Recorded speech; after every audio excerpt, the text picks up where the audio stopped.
I'm Roman Yossi of the Nashville Predators. I'm Matt Duchene of the Nashville Predators. I'm Justus Aros of the Nashville Predators. I'm Ryan Johansson of the Nashville Predators. You're listening to the Renegades of Puck with Crazy Charlie. Welcome to the Bunker. Welcome to the Renegades of Puck podcast. I'm your host and captain, Crazy Charlie Sonia. And before we get started on the No Half Step in Hockey coverage, first, let me direct you to our home website, renegadesofpuck.com. Once you go to renegadesofpuck.com, you'll learn everything you need to know about the show. Once you're getting educated about the show, you can click on that merchandise tab. It's going to take you straight to our classic logo t-shirt, our Pride logo t-shirt, all of our different special event t-shirts, and so much more. All the gimmicks you've come to know and love and expect from the Renegades of Puck are all still available in our online store. Socks, throw pillows, wall arts, bed sets, it's all there. You can outfit your entire person or your entire home, and we sure would appreciate if you would go ahead and do so. After all, we've sold out so that you can buy in. Social media is of critical importance to this independent hockey operation, so listen up, Renegades. Here's how you can help support the cause. You can find us on Twitter. You can find us on Facebook, TikTok, and Instagram. Also, you can find us on YouTube. That's where you'll find Renegades of Puck TV. Thank you so much to all our new subscribers. Looking to get those numbers up even as the summer season moves along. So please continue helping spread the links around from our YouTube channel. And again, that's just Renegades of Puck. You can also find the audio podcast in numerous platforms. Thanks to Full Press Coverage, the Full Press Predators podcast has been heard now by nearly 4 million listeners in the year 2023. We are so proud of everything we are doing as the Full Press Predators podcast and everything that they are doing behind the scenes to help us out. We sure do appreciate all of the efforts and all of the different social media interactions and everything you're doing to help us out. So search the audio podcast on your preferred platform today, or check out Google, Stitcher, Spotify, or plenty of other platforms where you can find the Renegades of Puck audio podcast. On Venmo is where you can financially make a donation or support the show, if you will. Become a sponsor of the Renegades of Puck. Just go to Venmo and search Renegades of Puck or scan the QR code that's currently on your screen. Even $1 goes a long way to helping this independent hockey operation. Just take a look around what we've been able to accomplish in just the last few months, from upgrading the camera to the microphone to the lighting around the set. We have been able to accomplish a lot with a little, and your support is what makes that happen. So again, scan the QR code that's currently on your screen and make a donation to the Renegades of Puck today. Support your local Renegades. Sure to appreciate everybody for helping us out. Stick taps, love, and respect. A lot is going into our future planning and ideas, and we are definitely looking to make improvements on the network that will improve our efficiencies moving ahead into the future. Now listen, I know it's time for the No Half Step in Hockey coverage. Believe me, I still remember how to deliver the goods. Time for operation number 772. That's right, show number 772. And at this moment in hockey history, it's time for a summer update on all things Nashville Predators. But before we can update you on what's been happening recently, we need to go back and recap the entirety of the regular season. And you'll hear that right now. The Nashville Predators have finished in 5th place. They have skated in 82 games. They finished with a record of 42, 32, and 8. 92 points has the Preds, finishing the season 17 points behind the division champion Colorado Avalanche. On home ice, the Nashville Predators had a record of 22, 15, and 4. And on the road, the Nashville Predators had a record of 20, 17, and 4. They scored 229 goals in the season. They gave up 238 goals against. That is good for a goal differential of -9 throughout the regular season. Now, let's tell you the final standings for the Central Division. The Colorado Avalanche did win the division, as I just noted a second ago. 51 wins was the most in the Central Division. 109 points clears them of the Dallas Stars by 1 point to win the division. The Dallas Stars finished in second place with 108 points, but the Dallas Stars led in so many categories in the Central Division. Goals for 285, goals against 218, and goal differential plus 67. But because of 14 overtime losses, the Dallas Stars find themselves falling 1 point short of the division title. The Minnesota Wild finish in 3rd place in the Central Division with 103 points. The Winnipeg Jets with 95. The Nashville Predators with 92. St. Louis Blues with 81 points on the season. The Arizona Coyotes with 70. And Chicago Blackhawks, very unimpressive set of numbers. 59 points, the least amount in the Central Division. Also, the least amount of victories, of course, with 26. But the least amount of home victories within the division, 14. Also, the worst amount of goals for, 204 goals for on the season, the least amount of goals scored. 301 goals against the only team in the Central Division. St. Louis also gave up 301, the only two teams in the Central to give up 300 goals on the season. Goal differential, though, minus 97, far and away the worst in the Central Division. So that gets you all caught up on what happened in the Central Division with the final standings for the season. Now, for the Nashville Predators, let's turn to closing out their regular season. Let's start with the NHL ranks for the Preds over the course of the season. 2.72 is their goals for on the year. That was 28th out of 32 clubs in the NHL. That is not a very good number.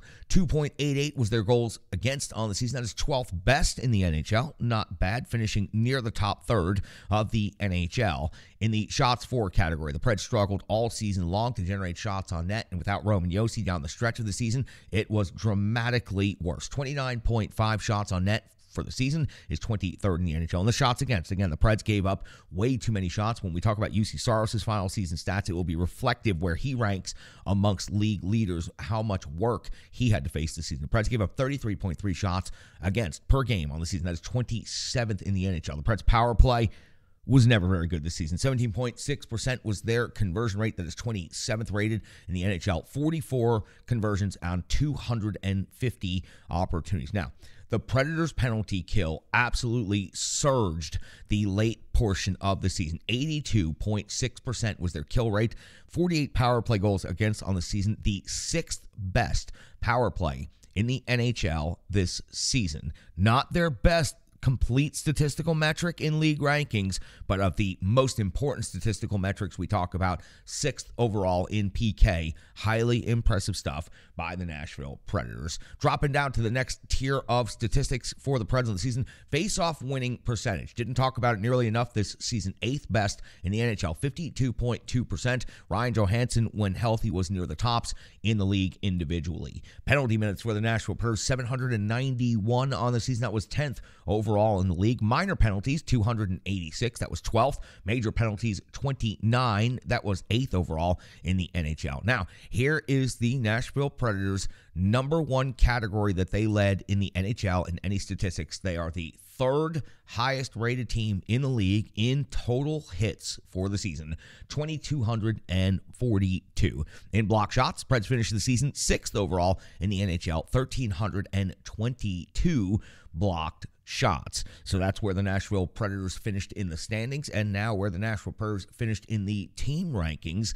Let's now spend a few minutes talking about the individual finishes to each season. We'll talk about the statistics for the team overall in points and goals and assists. Then we'll talk about some of the breakdowns on some of the other categories, and we'll close this segment with the goaltenders talk. The captain, Roman Josi, though he was unable to skate in the final games of the season, 18 goals and 41 assists for 59 points. 59 points leads the Nashville Predators this season, so this year the Predators cannot even get a 60-point scorer after so many massive record-breaking offensive seasons just a year ago. Those 41 assists would represent number one overall on the Nashville Predators in assists. Matt Duchene, 22 goals, would represent the team lead for the season. He, of course, did not finish the season either due to injury. 22 goals and 34 assists for 56 points puts him in second place for the season. Tommy Novak finishes the season with 17 goals and 26 assists for 43 points in just 51 games skated, and Tommy Novak finishes third in scoring for the Nashville Predators this year. Tommy Novak is turning into a gem, and he is signed into the future at one of the most affordable contracts at 43 points in 51 games, can probably get a team. Philip Forsberg, 19 goals and 23 assists for 42 points, of course, was injured for quite some time here at the end of the season. Mikael Granlund traded to Pittsburgh, 9 goals, 27 assists for 36 points. That's what he was able to do with the Nashville Predators. Glass, 14 goals, 21 assists for 35 points. Sissons, 12 and 18 for 30. Nino Niederreiter traded to Winnipeg, 18 and 10 for 28 points. points on the season, so still able to put up 18 goals and finishes tied for third on the Nashville Predators in goals scored this season. Ryan Johansson missed much of the end of the season due to injury. 12 goals and 16 assists for 28 points, was stellar in the face-off circle all season long.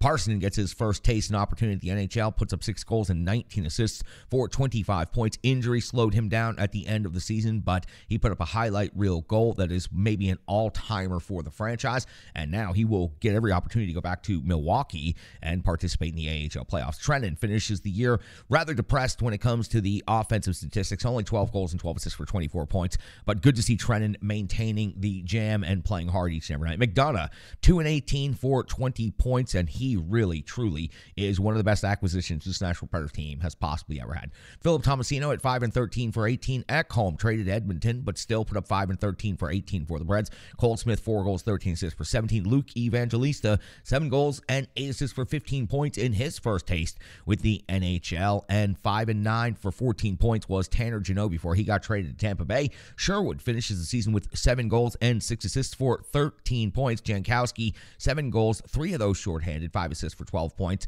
And I added Luzon as the 20th and final scorer on this list as 3 goals, 9 assists for 12 points. That takes care of the individual statistics by goals, assists, and points for the Nashville Predators to wrap up the season. But a couple categories I wanted to branch out on and highlight. Penalty minutes for the season. Tanner Jeannot, even though traded to Tampa Bay and spent about a third of the season in Tampa Bay, 85 penalty minutes led the Nashville Predators in the season. That was Tanner Jeannot. Luzon second on team with 66. Cole Smith with 60. Dante Fabro 50. And Yakov Trenin with 47. Now, this is a category that I particularly enjoyed looking up because I knew, based on the number of hits Luzon was piling up game in and game out, that he had to be really high up there for the season. 250 hits on the regular season. That led the Nashville Predators and was far and away. Tanner Jeannot at 213, Cole Smith at 198, Trennan at 167, and Sissons at 164. But a healthy Luzon next year could be near one of the league leaders in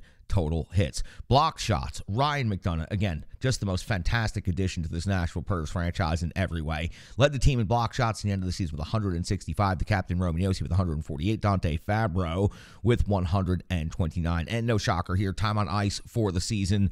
Roman Josi, 25-10 per game. Ekholm ended up being second on the team at 21-44, and McDonough 21-32. Of course, no surprise that it's all populated by defensemen when it comes to time on ice for the season. But Roman Josi is truly just a stellar player, and the Nashville Predators, without him down the stretch, fell just shy of making it into the playoffs. With his leadership, with his offensive capabilities and his skill sets, who knows what the Nashville Predators could have accomplished with the way this young group and core had played the stretch of the season out. UC Saros finishes the season with a record of 33, 23, and 7. He has 7th best in the league in wins with 33. His 919 save percentage is 5th best in the NHL at the end of the season. 2.69 goals against average, 1,928 saves is first overall in the NHL. 2,099 shots against is first in the NHL, and 3,809 minutes and 59 seconds is also first in the NHL.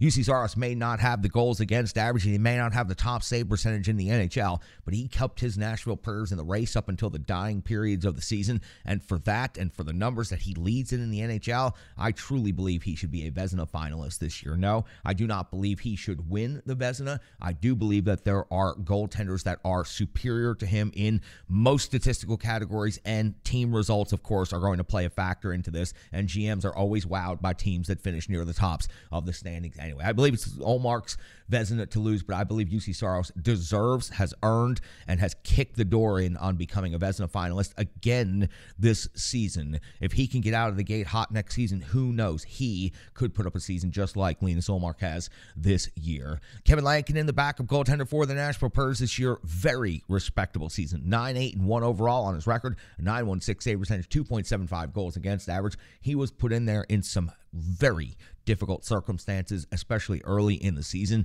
represented himself well, and came away with some really big-time performance. As a goaltender tandem, Saros Lankinen, very good going into next season. With Askarov coming along in the pipeline in Milwaukee, the Nashville Predators are definitely set up and stacked nicely in net. That's got you caught up on the Central Division final standings, where the Nashville Predators finished in the rankings amongst the league, the individual statistics, and all the different categories, plus the goaltenders. Man, it was fun covering this Nashville Predators team down the stretch run of the season. They almost made it into the playoffs, but more importantly than that, they were in it each and every night. They were competitive, and a lot of young players and a lot of future core players of this franchise were the ones that got the opportunities here down the stretch, and that was the most fun part of covering the team this season. It was a tough first half of the season, and it was honestly a very enjoyable and rewarding last part of the season, covering so many incredible young hockey players that were out there just bringing the jam and the no half-stepping effort, shift in and shift out. Impressive stuff from so many different players, and the next development camp that's coming up this summer is going to be the Nashville Predators' most important camp that they have had since the first camp that they had 25 years ago. The franchise will look completely different next year, other than Philip Forsberg, Roman Josi, Matt Duchene, Ryan Johansson, and of course, Juuse Saros. Other than that, this Nashville Predators team is going to repopulate the roster and the lineup with a wealth of options, and who knows what they will accomplish over the course of the summer, whether they trade some draft picks to bring in some other ready-to-go roster players, whether there are some other players still to sign in free agency, all of that to be tracked here on the show over the course of the season. But building around the core that I just mentioned, with that defenseman, that goaltender, and those couple of forwards, and the youth movement coming in with the Nashville Predators and Barry Trotz's first season, I cannot wait to see what this team is able to accomplish moving forward next season as they climb from 5th place, hopefully more into the playoff conversation sooner rather than later. I do believe these final games of the season allowed the Nashville Predators to absolutely shave off at least a season, if not more, in the rebuild process, and how long it will take them to become competitive again. They can shrink that time frame even more by making a couple of very important trades and some signings here in the next 1 to 2 seasons. Hockey players are as unique as the game itself, and your uniform should be tailored to fit you. Rebirth Sports is your sports apparel tailor. From shells, bags, warm-ups, hats, hoodies, branding, and more, let Rebirth Sports be your custom hockey tailor. And don't forget to tell them they do more than just hockey. Rebirth Sports on Facebook, Twitter, and Instagram. Rebirth Sport, a match made in hockey. Now, since that season recap has occurred, a lot of things have happened. John Hynes has been fired by the Nashville Predators and is no longer the head coach of the Nashville Predators.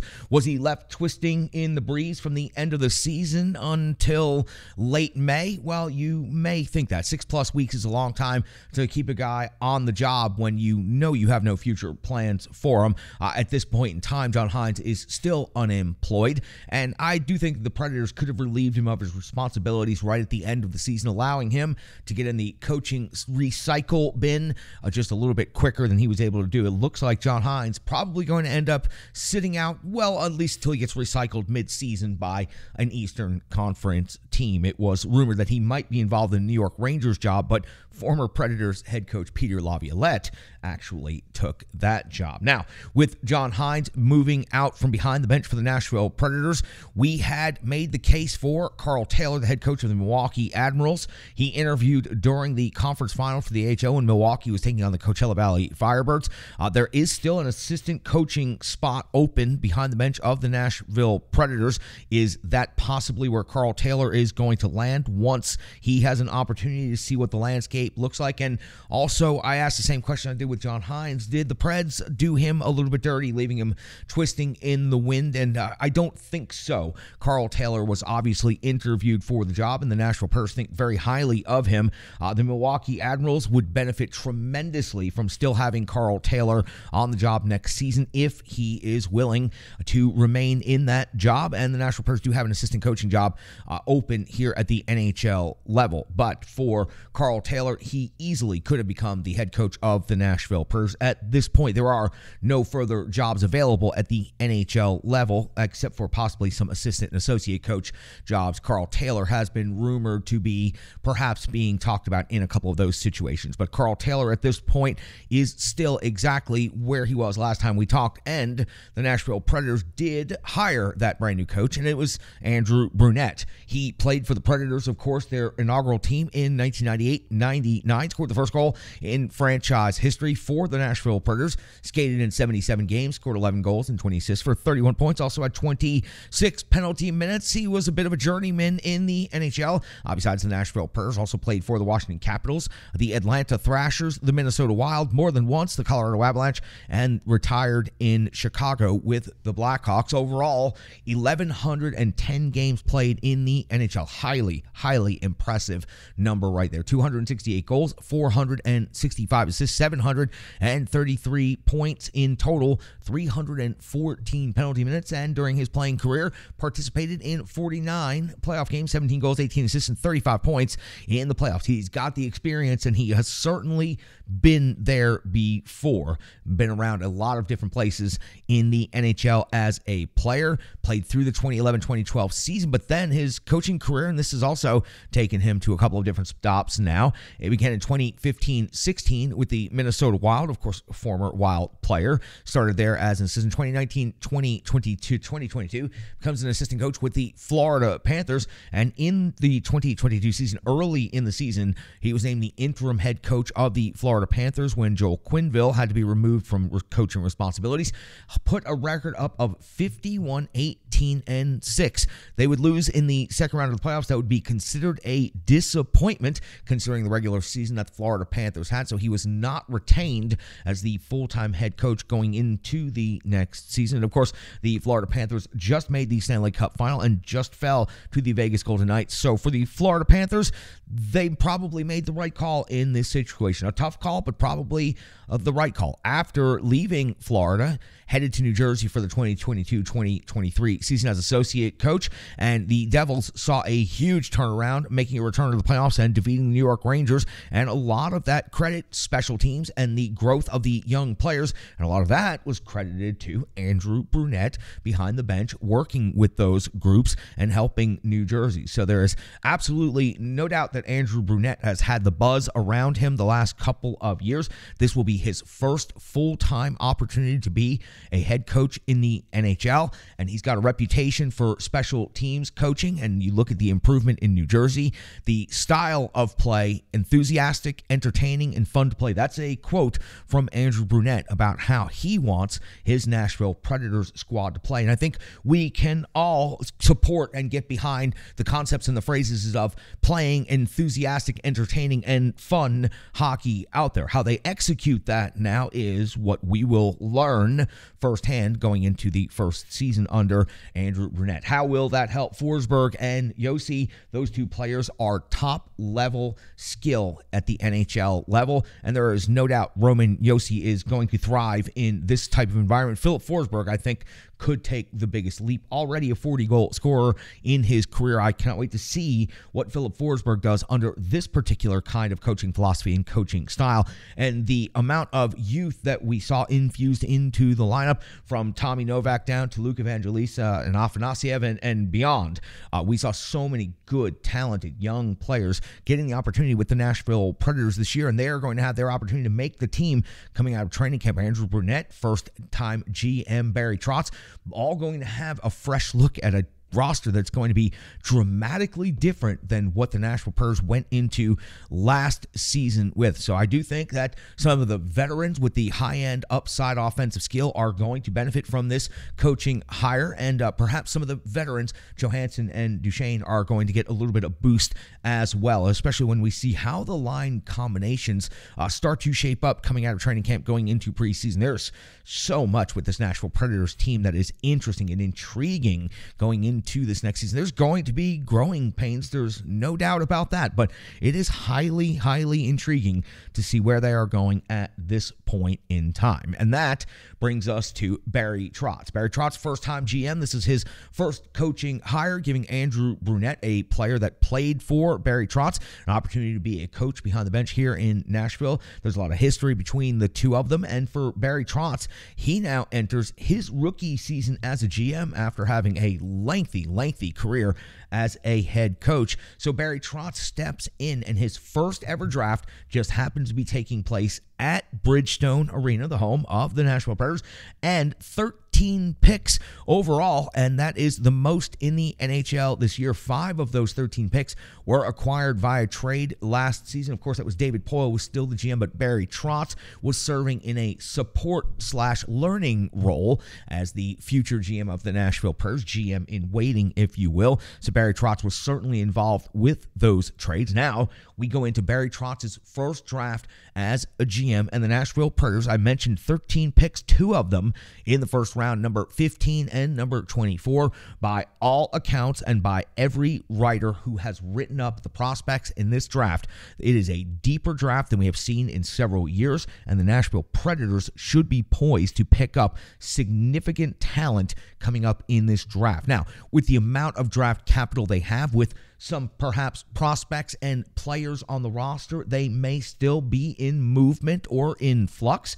The Nashville Predators might shift, might move around. 15 and 24 in the first round could move up significantly into the first round. If the Nashville Predators choose to go that route, they will have numerous options to do so. Also, the Predators are going to be picking 46th and 47th, 68th, 79th, 83rd, 111th, 115th, 121st, 143rd, 147th, and finally 175th if they should choose to keep all of their draft picks and remain at the spots that they are. Now, what I love most of all hearing this from a rookie general manager is Barry Trotz drop the quote, "Get me some guys that get people out of their seats." I love this quote on so many levels, and I've thought so much about this quote since the first time I heard Barry Trotz say it. First of all, it takes the pressure off of the scouts. The scouts don't have to play the absolute safe draft pick, because in the NHL draft, even upper round draft picks sometimes don't work out. Nothing is a sure shot unless you're one of the top few picks in the NHL draft that are virtually guaranteed to make it in the NHL. Other than that, you never know. So I love Barry Trotz saying, taking the risk off the scouts and saying, take some risks, get me some players that are going to get people out of their seats. That means if a player comes in and it doesn't work out, it's not immediately going to lead to a scout being reprimanded and being fired. The GM has now put the heat on himself, and that's where the heat needs to be in roster building. But rarely do you hear a general manager come out and give such good, clear direction. Take some risks. Don't worry about the pressure. Some are going to fail, but if the Predators hit on a couple of these draft picks and they take a risk on a long shot player and it ends up panning out, say, like a Pekka Rinne did for the Nashville Predators in the past, or a Martin Erat did at the very back end of a draft. These were players that certainly weren't guaranteed NHL careers, but turned out to be 2 of the most proficient and prolific players in Nashville Predators history. Martin Erat, though long forgotten about now, was amongst team leaders in all franchise offensive categories for many, many years. Now surpassed, of course, by this current generation of Nashville Predators. But I love Barry Trotz's attitude going into the draft, taking the pressure off the scouts, putting it on himself, and also encouraging the team to go out there and take some big swings on some players coming up in this draft at Bridgestone Arena. It's going to be a very interesting couple of days. Going to be very exciting. I expect there'll be more trade movement. We've seen more trades on draft day than we have seen at the trade deadline in the last couple of years. Some more compelling and more exciting movement. There's a lot of rumors out there, and we'll continue tracking it right here. Now, I've given you a lot of analysis. I've gotten you caught up on where we are at this point. Rachel Kay also has plenty of thoughts on everything that's happened with the Nashville Predators since the end of the season and what's gone on into the summer season. So let's turn it over to Rachel Kay from ontheforecheck.com. Here's Rachel Kay. Hello, hello, hello. I'm Tracy, owner-operator of Strong Style Fitness. And that's me and my training assistant, Rizzo. And we are here to bring you fitness that meets you where you are by offering circuit classes, bar-inspired classes, Tabata workouts, boot camps, guided stretching, and more, all taught by a certified personal trainer, me. To learn more, go to our website, strongstylefit.com. Subscribe on YouTube at Strong Style Fitness. Follow on social media at Strong Style Fit. But most importantly, let's get you moving. It doesn't matter if it's your first workout or you've been doing it for years. Strong Style Fitness has the workout that meets you on your journey and helps you along the path to a happier, healthier life. I understand where you've been, what you were going through, and where you were going, and I want to take you there. We'll see you on the mat. Mwah. Hi, Cap. I'm checking in from an undisclosed area of Smashville to tell you how excited I am about this offseason. We are still waiting on a Calder Cup champ. It'll be Coachella Valley or Hershey, but who? My money's on the Firebirds. The Golden Knights just won Lord Stanley's Cup. Congrats to Conn Smythe winner Jonathan Marchessault. So, what's next? Well, it's award and draft season. It'll be great seeing all the NHL talking heads converge on Nashville at the end of the month. No Preds will get major awards, and that's okay. This draft will be awesome. Nashville has a ton of high picks and could be a fun player on the draft floor. GM Barry Trotz wants to draft skilled, scoring, exciting players. He's made it clear he's looking for impactful players who will bring attention and goals to Nashville. But what we don't know is who Trotz is going to draft. Does he look at a center like Zach Benson or Nate Danielson? What about a scoring defenseman like Axel Sandin Pelka? A few of my other favorites are Ryan Leonard, Gabe Perreault, and Matt Wood. There's a ton of possibility. It's also silly season for signings and trades. Can Nashville be active? Maybe. There's speculation about moving UC Saros, but in my opinion, it would set Nashville up for a rough few seasons while Yaroslav Askarov cooks in Milwaukee. Saros' return would have to be massive. I mean it, massive. We're talking first-round picks, prospects, current stars. Could Nashville be active in the trade market? Lots of big names could be ready to sign, both free agents and RFAs. What about offer sheets? I don't know. I don't think that Trotz is listening unless legit returns are discussed. He's got to make a good hockey deal. There's a lot of free agents who might not want to re-sign on their current squads, and there's a lot of opportunity. I'm thinking of guys like Elias Lindholm specifically, but other names like Timo Meier come to mind. When talking about drafting, we have to think about what our opponents are doing in the Central Division. Colorado has to re-sign about half their team, but they remain a favorite for the Cup. What about Dallas? They've got to do a bit as well, including probably buying out Ryan Suter. Winnipeg is looking to trade a lot of guys, including star goalie Connor Hellebuck. Pierre-Luc Dubois is likely gone as well, but I'm not sure to where. Aside from winning the top draft pick, Chicago doesn't have much. Minnesota still has cap concerns, and defenseman Matt Dumba is likely gone. Arizona's a cluster, and I'm not really sure where that leaves us in the Central, except wide open for contention. The Blues have a few first-rounders, and their offseason might mirror Nashville's. In the Central, my team to watch? Nashville. There's a lot to take in a weak Central Division this summer. In the league? Keep your eyes on Buffalo in the East and Los Angeles out West. Their off-season activity could shape a fun upcoming season. All in all, Cap, it's a lot to look forward to. I'm excited to be on this ride with the Renegades and our fearless skipper, Charlie. Back to you, Cap. The digital environment can be quite intimidating, time-consuming, and cumbersome, especially with all those other areas that need attention at your business, and that's why Stripe Digital Solutions is here to help.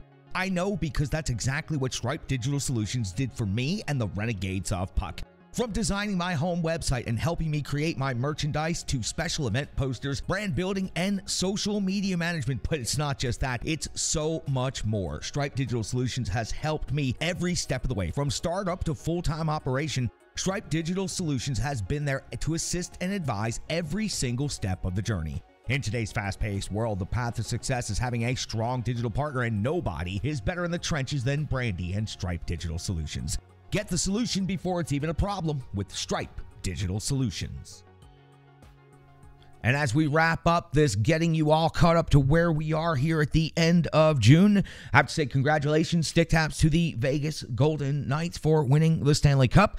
Though you may not like it, they went ahead and pulled it off. It was their second time in the Stanley Cup Final in just 6 years of existence. This time, they were able to defeat the Florida Panthers. They were able to raise the cup for the first time in their franchise history. So the Vegas Golden Knights are your Stanley Cup champions. The Calder Cup Final was crazy. For those of you who followed all the way through with the Milwaukee Admirals, all the way through the conference finals against Coachella Valley Firebirds, Coachella Valley faced off against Hershey in the best-of-7 finals, and it ended up being Hershey winning Game 7 in Coachella Valley in overtime. AHL did an incredible job making Game 7 available for everybody for free to watch. I hope you checked it out. Coachella Valley did an incredible job this season, drawing in plenty of people to come watch hockey. It was a great atmosphere, and they were a very, very fun, offensively gifted team to watch all season long. No doubt their bench is going to get raided. Their coaches are going to end up getting deals somewhere else at the higher level sometime soon. With Coachella Valley Firebirds fall to the Hershey Bears in 7+ in overtime of Game 7 on home ice. And the Kelly Cup champs in the ECHL, the Florida Everblades, right back in the thick of it again this season. The Kelly Cup champions, the Florida Everblades. Remember, the Nashville Predators will be gaining an ECHL affiliate again next year. The Florida Everblades were the Nashville Predators' most recent ECHL affiliate. Now it will be the Atlanta Gladiators coming online as part of the Nashville Predators system next year. So from Atlanta to Milwaukee to Nashville is how the hockey system will work out now for the Nashville Predators moving forward into the next cycle. Now, we've got more content coming out soon from the Renegades of Puck podcast. We will, of course, have a draft recap show. We will, of course, do some free agency stuff throughout the summer. We've got a miscellaneous debris episode coming up, catching you up on the Wish Cup and the Renegades of Puck Hockey Club and some other things that we have been doing over the last couple of weeks while we haven't been on camera or putting out nearly as many podcasts. So we'll get you all caught up on that. And coming in July, it's the 20th Century Hockey Chronicle, the Renegades of Puck historical podcast. We cannot wait to take you all the way from the beginnings of hockey history, starting even before the year 1900, all the way through the entire century. It's going to be at least a 10-part podcast series. We look forward to you checking it out and taking a ride with us through the history of the great game that we all love so much. I am your host and captain, Crazy Charlie Saunier, for each and every one of the Renegades of Puck. Hope you're having a great and safe summer out there. Look forward to seeing all of you in Nashville for the award show and for the draft coming up here in the next week or two. So if you're in town, make sure you hit up the Renegades of Puck. We'll be in and out of all the different events. We will be immersed in the crowd. We'll be getting plenty of content, plenty of video, and we'll be working really hard out there. We've also got a hockey game while you guys are all in town for the draft. So if you want to come by, we'll get you some tickets for that as well. So hit us up on the Renegades of Puck social media platforms. Sure to appreciate each and every one of you. I am your host and captain, Crazy Charlie Saunier. Stick taps, love, and respect.